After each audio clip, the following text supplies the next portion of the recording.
দুর্গাপূজায় আইনশৃঙ্খলা রক্ষায় নিয়মিত টহল কার্যক্রমের পাশাপাশি গোয়েন্দা নজরদারি বাড়িয়েছে র্যাব। সকালে চট্টগ্রাম নগরীর জেমস সেন পূজা মণ্ডপ পরিদর্শনে গিয়ে এমন কথা জানান র্যাব ৭-এর অধিনায়ক লেফটেন্যান্ট কর্নেল হাফিজুর রহমান। জানান র্যাবের নিয়মিত ১৬টি টহল টিম মাঠে কাজ করছে। এছাড়া সামাজিক যোগাযোগ মাধ্যমে গুজব রটিয়ে যারাই বিশৃঙ্খলার চেষ্টা করবে তাদের কঠোর হাতে দমন করবে বলেও জানান তিনি।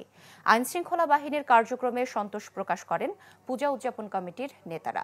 মহানগর পূজা উদযাপন কমিটির সভাপতি অর্পণ কান্তি ব্যানার্জি এবং সাধারণ সম্পাদক নিখিল কুমার নাথ এ সময় উপস্থিত ছিলেন।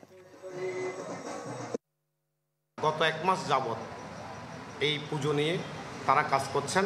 বিশেষ করে প্রতিমা তৈরি থেকে আমাদের বিসর্জন পর্যন্ত তারা সম্পূর্ণভাবে মাঠে থাকবেন বলে বলেছেন এবং আজ পর্যন্ত তারা মাঠে আছেন।